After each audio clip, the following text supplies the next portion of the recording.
안녕하세요. 저에게는 억만금을 내놔도 바꾸지 못할 소중한 자식 하나가 있었습니다. 어떤 무엇도 억만금과 제 자식을 바꾸기란 쉽지 않은 일이겠죠. 어떻게 바꾸겠어요? 하지만 저 같은 경우는 좀 다르답니다. 저에게 자식이란 제 몸으로 낳았다기보다는 가슴으로, 마음으로 낳은 자식이라고 할 수 있었거든요. 저는 딸만 둘인 집에서 막내로 태어나 자랐습니다. 우리 자매는 다른 형제들보다 사이가 유별나게 좋았어요. 나이 차이도 얼마 나지 않았고 서로 관심사나 취향도 비슷해서 각자 친구와 노는 것보다 둘이서 함께 노는 게 훨씬 재밌고 즐거울 정도였죠. 주변에서도 우리 부모님께 애들 참 잘 키웠다고 이야기할 정도로 저희 둘은 우애가 참 좋았습니다. 멀리서 봐도 의좋은 자매였어요. 그래서였을까요? 저희는 결혼도 둘이서 비슷한 시기에 했습니다. 결혼을 언니가 먼저 하고 그 다음에 제가 시집을 가게 되었어요. 임신은 제가 먼저 했네요. 언니는 신혼을 더 즐기고 싶다며 결혼 후 2년 정도 시간을 가지고 아기를 낳았고 저는 허니문 베이비로 신혼여행지에서 아기가 생겨 신혼을 즐길 틈도 없이 곧바로 육아로 들어가게 되었어요. 우리 언니는 본인의 조카인 제 아들을 참 많이 예뻐라 해주었습니다. 우리 아들이 입을 옷부터 시작해서 침대와 유모차까지 모두 다 언니와 형부가 다 사주었어요. 우리는 결혼 전부터 각자 애인이 생기면 그들과도 친하게 지냈기 때문에 이미 형부나 우리 남편 둘이서도 사이가 좋아서 우리는 자주 뭉쳐 놀았고 육아도 저희 아들을 우리 부부만 키우지 않고 형부와 언니도 자주 집에 놀러와서 봐주곤 했어요.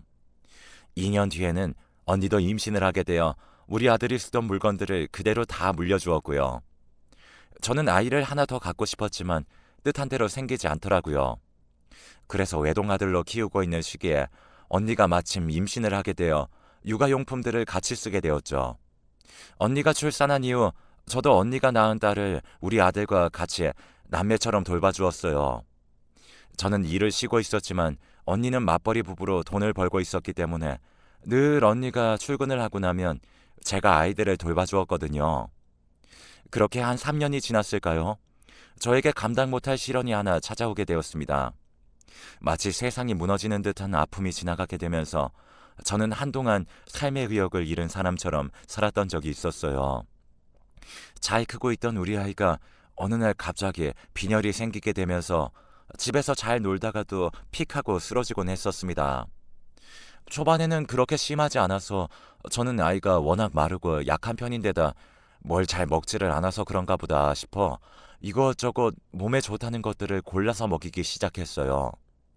하지만 워낙 입이 짧은 아이라 먹는 것 가지고는 안 되는 것 같더라고요. 병원에도 한번 데리고 가봤지만 이때까지는 빈혈기가 그렇게 심하지 않았기 때문에 병원에서도 대수롭지 않게 생각하면서 약을 처방해주는 수준이었습니다.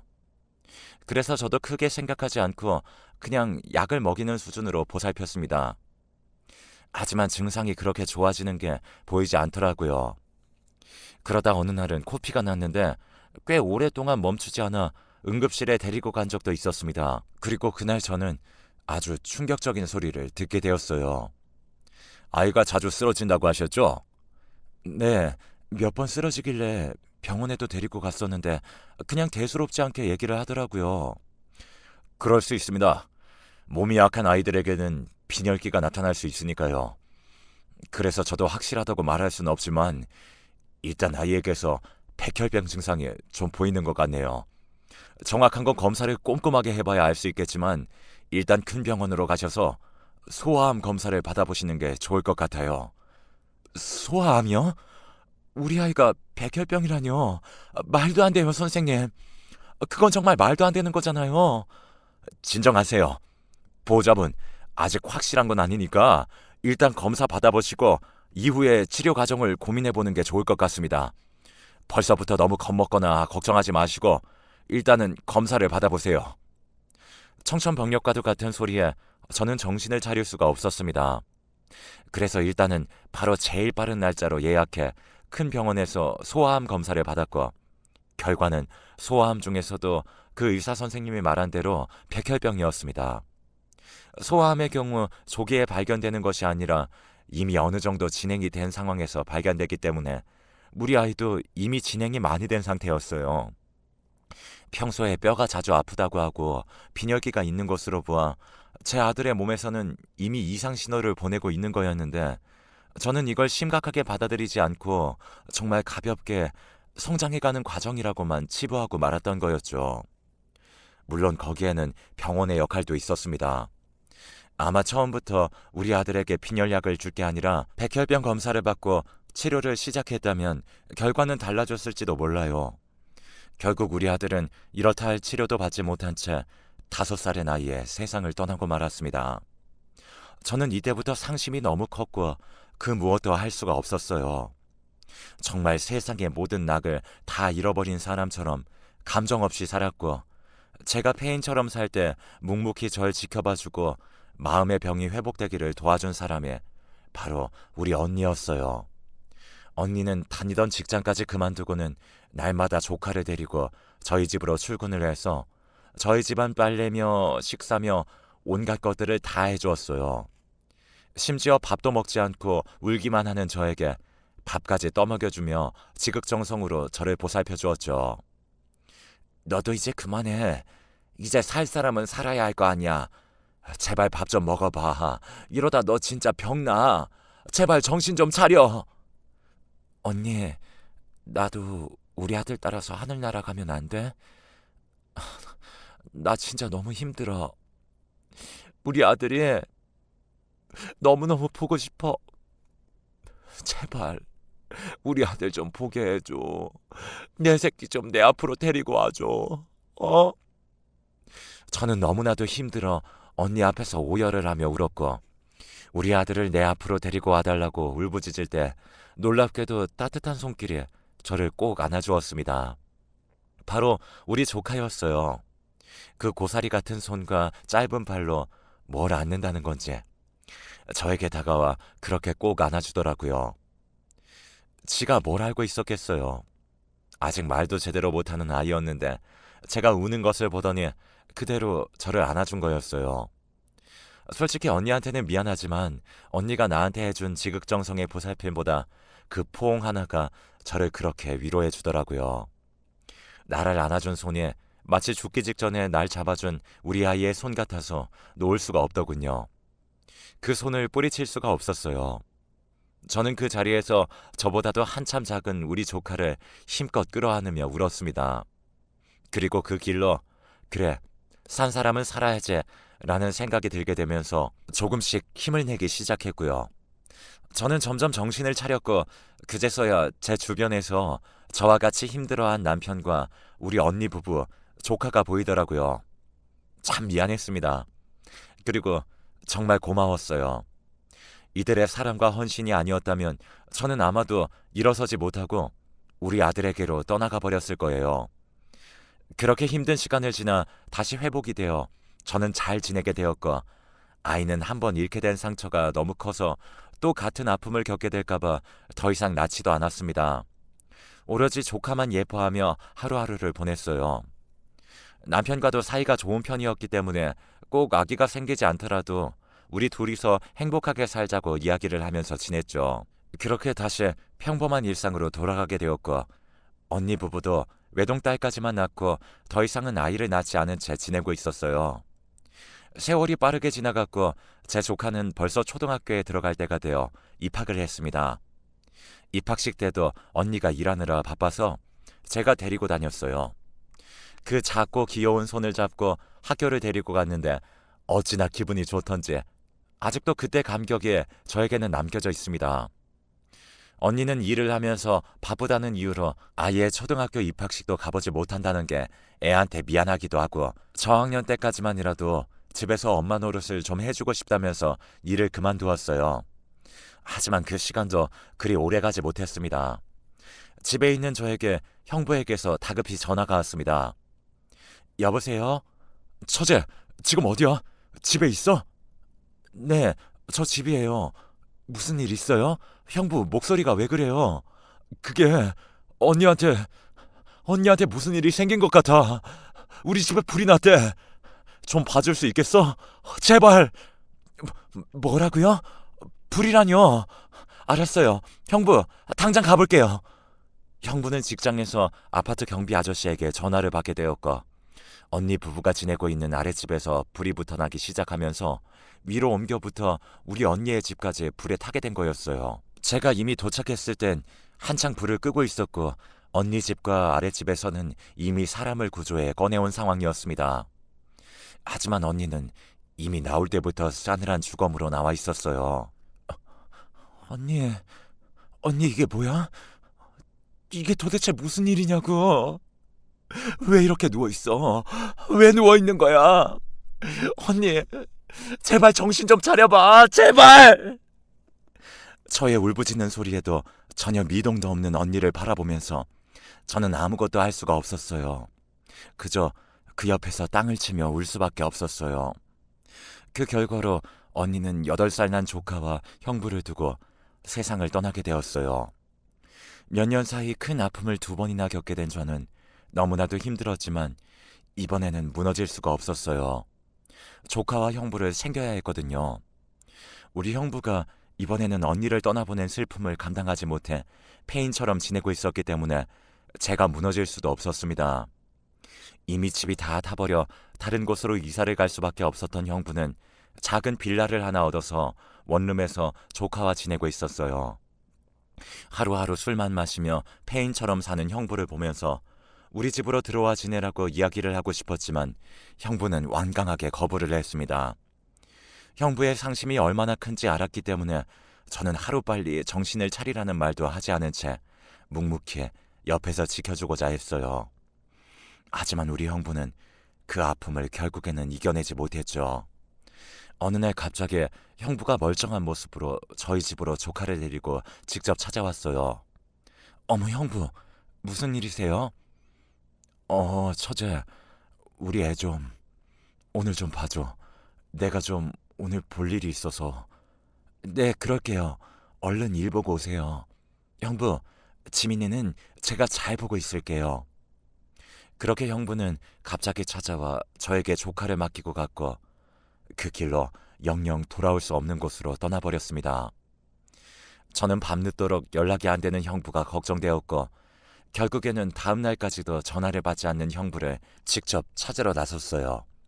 혹시라도 집에 있으면서 또다시 술 마시고 일어나지 못한 걸까봐 집부터 찾아갔고 거기에서 언니와 같은 모습으로 바닥에 엎어져 누워있는 형부를 발견할 수 있었습니다.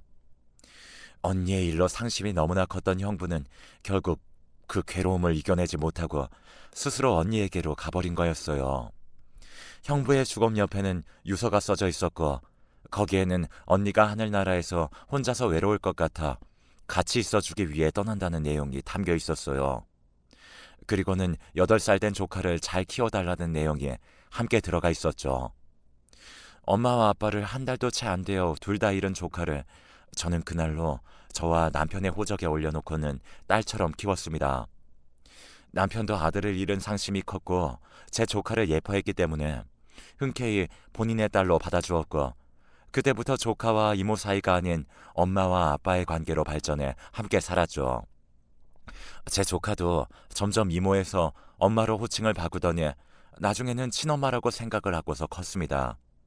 우리의 자녀가 된 이후로 세월이 흘러 우리 딸이 어느새 30살이 넘어가는 나이가 되었어요. 고맙게도 제 딸은 유난스러운 사춘기 하나 없이 너무나 잘 자라주었고요. 때로는 친구 같은 딸로 때로는 언니나 형부의 성품이 그대로 나오는 덕에 언니 부부와 함께 사는 것 같은 느낌을 주며 한결같이 제 옆에 있어 주었습니다. 저도 제 조카도 서로 소중한 사람을 일찍 잃었다는 아픔이 있었기 때문에 더더욱 끈끈한 무언가가 있었고요. 그래서 더 철이 빨리 들어 애교도 부리지 않는 우리 딸을 보며 가슴이 아플 때도 한두 번이 아니었네요. 하지만 그 아픔 이후로는 우리도 평범한 가족처럼 잘 살아왔기 때문에 노년에도 저는 마지막까지 우리 남편과 딸과 함께 잘 지낼 수 있을 거라고 생각했습니다. 하지만 참 저의 인생도 각박하죠. 이번에는 저에게 간암이 찾아왔어요. 몸이 조금 면역력이 떨어지고 체력이 예전 같지 않다고 느끼긴 했지만 그게 간암일 줄은 전혀 몰랐죠. 다행히도 우리 딸이 제가 몸이 최근 들어 안 좋아지는 걸 느끼면서 검사를 받아보자고 했고 간 이식을 피할 수는 없었어요. 그래서 간 이식자를 찾기 위해 가족이 먼저 검사를 받게 되는데 다행인지 불행인지 우리 딸이 저와 혈액형이 맞았고 조직 검사에서도 가능하다는 판정이 나오게 되었습니다. 하지만 저는 딸의 간을 받고 싶지 않았어요. 저 때문에 그 아이를 희생시키고 싶지 않았거든요. 그래서 처음에는 거부를 했습니다. 지민아, 난 네 간 못 받는다. 못 받아. 나 때문에 건강한 너까지 내가 망칠 수는 없어. 나 어차피 살 만큼 다 살았어. 그게 무슨 소리야, 엄마. 절대 안 돼. 내가 안 돼. 나 아직 결혼도 안 했고 애기도 안 낳았는데 엄마, 손주 태어나면 손주도 봐줘야 하고 나랑 같이 여기저기 손주랑 사위 데리고 놀러 다니면서 효도 받아야 할 거 아니에요. 안 돼. 그러니까 무조건 간이식 받아요. 무조건. 안 돼.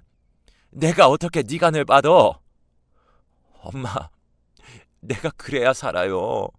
내가 엄마한테 이거라도 해줘야 고아로 살 뻔한 나를 딸로 업고 안고 키워주는 애 갚지.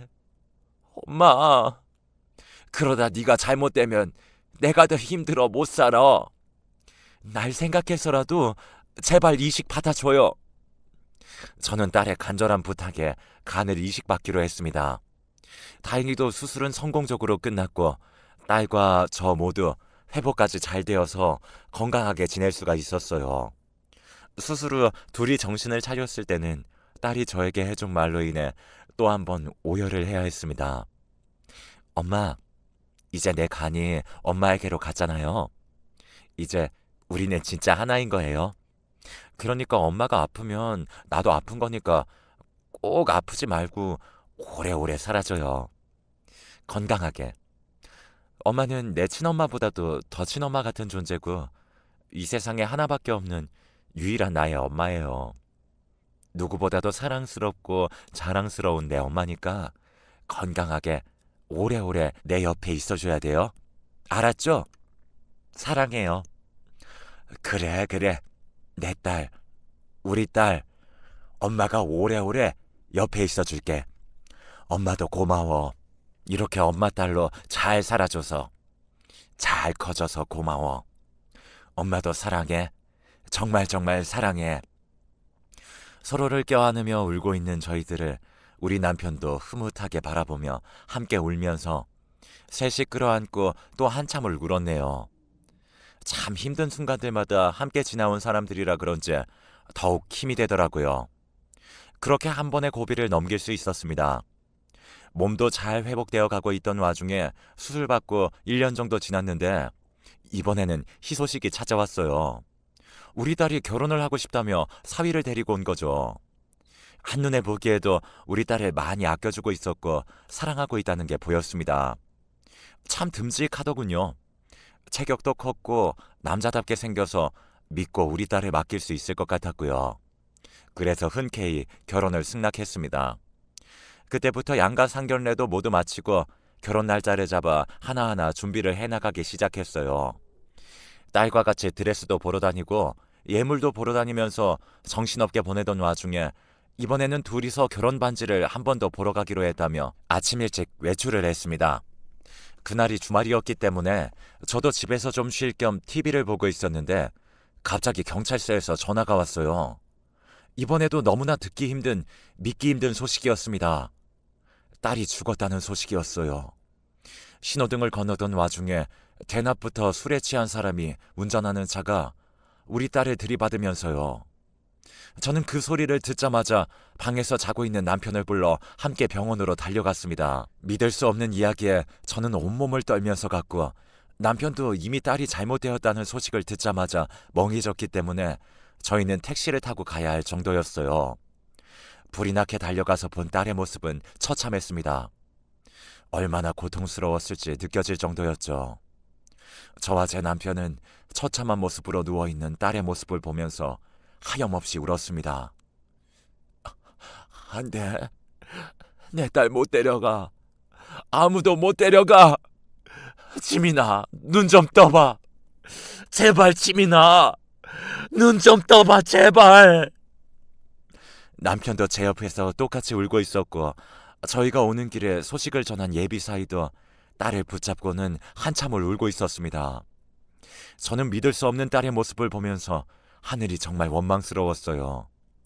왜 내가 사랑하는 사람들을 이렇게까지 다 데리고 가는지 이해가 되지 않았죠. 하지만 금방 정신을 차려야 할 수밖에 없었습니다.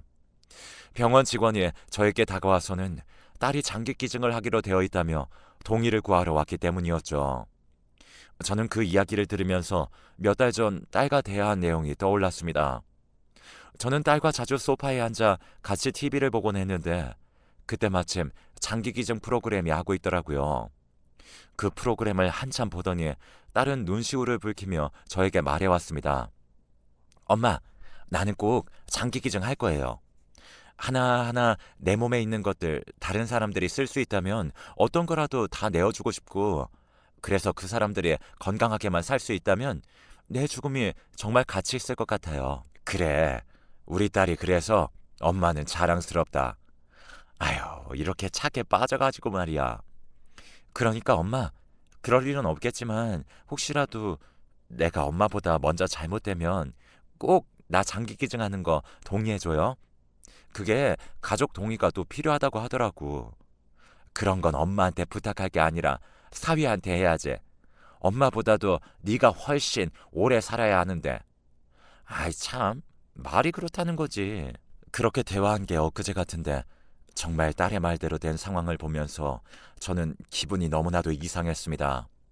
마치 딸이 미리 자신의 죽음을 알았던 건 아닐까, 이런 이상한 생각까지 들더군요. 그래서 저는 딸의 유언과도 같았던 그 말을 지켜주기로 했습니다. 곧바로 장기 기증에 동의를 했고, 결국에는 아이의 소원대로 이름 모를 5명의 사람들에게 우리 딸의 장기를 기증해 줄 수 있었어요. 그 뒤로 저는 딸의 장례를 치렀고, 참 가슴 아프지만 그래도 우리 딸의 죽음이 가치 있다고 여겨져 지금은 오히려 제가 마음을 잘 잡고 딸을 잃은 아픔을 이겨내고 있습니다. 어딘가에는 우리 딸의 일부를 가진 사람들이 내 딸을 대신해서 잘 살고 있을 테니까요. 저는 그걸로 위로받고 있습니다. 그리고 우리 딸의 마지막을 지켜주지 못한 한을 여기에서 좀 풀고 싶네요. 죽는 순간 제가 보고 싶었을 우리 딸에게 짧은 편지로 못다한 말을 하고 싶어서요. 우리 딸 지민아, 하늘에서 잘 보고 있니? 엄마가 참 주책맞게 네가 너무 보고 싶어서 사연도 적고 여기에서 너한테 편지도 쓴다. 우리 엄마 또 주책 부린다고 한 소리 할 네 모습이 선명하게 느껴져. 근데 잊혀져서 가물가물한 것보다 엄마는 이게 훨씬 반갑고 좋단다. 우리 딸의 희생으로 인해 많은 사람들이 새 생명을 얻었대. 무려 5명이나 말이야. 아니지? 엄마까지 하면 6명이네. 그만큼 우리 딸은 태어나면서부터 죽을 때까지 천사처럼 살았다.